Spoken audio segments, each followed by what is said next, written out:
chegou aqui Tá filmando, né? Vou fazer na bolsa. Ah, é. Tutorial de panqueca com Alan Okokama. Auxiliar de filmagem. Bonequinha.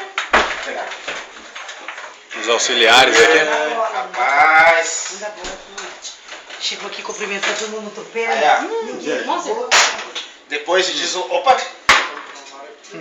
depois de deslocada, ela vai ficar bem mole. Vixe.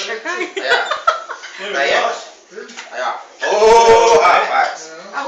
Agora, dá um pause aí. Fazendo nada. Tá filmando? Tá.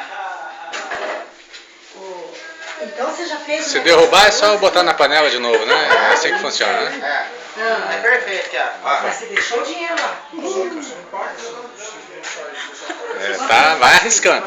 Uma hora dá certo.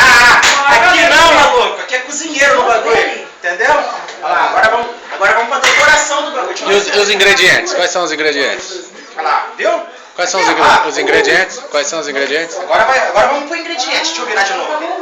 Viu a facilidade? Pô, mas quem vai fazer a receita tem que saber os ingredientes antes de começar, né? Primeiramente, vamos jogar o molho. Aqui, ó, molhinho.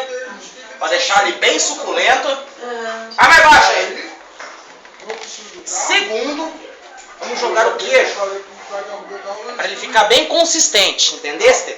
Aqui, ó. Aê.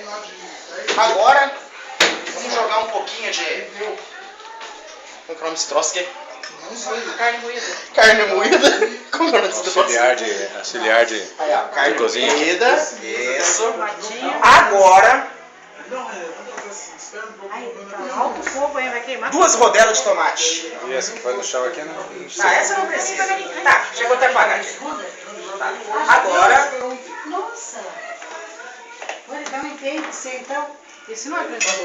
tá, o peito peru. Colocou meu pai daí, né? Ele já chegou pra mim, colocou meu pai. E um pouquinho de azeitona na plata argentina. Falou, ó, seguinte, Milho verde. 36. Cadê esse mil? Aí, ó, muito bueno. Pô, mas é bom, tá? Listo? Aí é 36 mil. E aí aqui uma carta é 26 mil.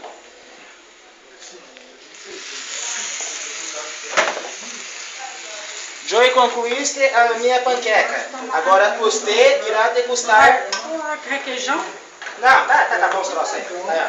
Fechou. Agora é só me acompanhar. E qual que é o meu copo? Meu bagulho, esse aqui, né? Aí Aqui, ó. Mas é uma porcaria. Ah, pois ele não serve nessa aqui na caixinha. Eu tirei muito perto da comida do... Fechou. É nóis.